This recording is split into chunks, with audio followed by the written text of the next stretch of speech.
5واں زبور، محافظت کے لیے دعا۔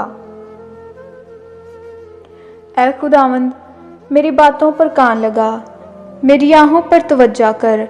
اے میرے بادشاہ، اے میرے خدا، میری فریاد کی آواز کی طرف متوجہ ہو، کیونکہ میں تجھ ہی سے دعا کرتا ہوں۔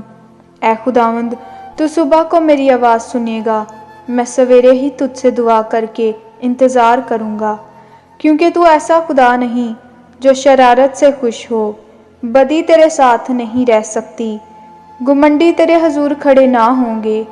تجھے سب بدکرداروں سے نفرت ہے، تو ان کو جو جھوٹ بولتے ہیں ہلاک کرے گا۔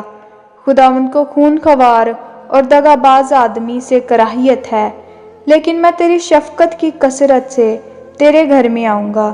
میں تیرا رعب مان کر تیری مقدس ہیکل کی طرف رخ کر کے سجدہ کروں گا۔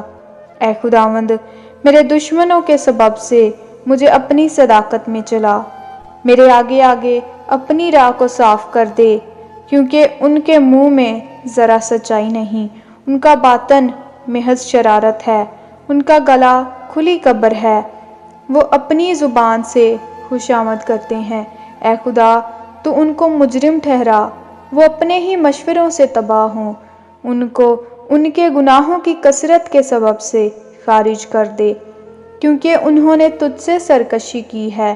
لیکن وہ سب جو تجھ پر بھروسہ رکھتے ہیں شادمان ہوں، وہ سدا خوشی سے للکاریں، کیونکہ تو ان کی حمایت کرتا ہے، اور جو تیرے نام سے محبت رکھتے ہیں تجھ میں شاد رہیں، کیونکہ تو صادق کو برکت بخشے گا۔ اے خداوند، تو اسے کرم سے سپر کی طرح ڈانک لے گا۔ آمین۔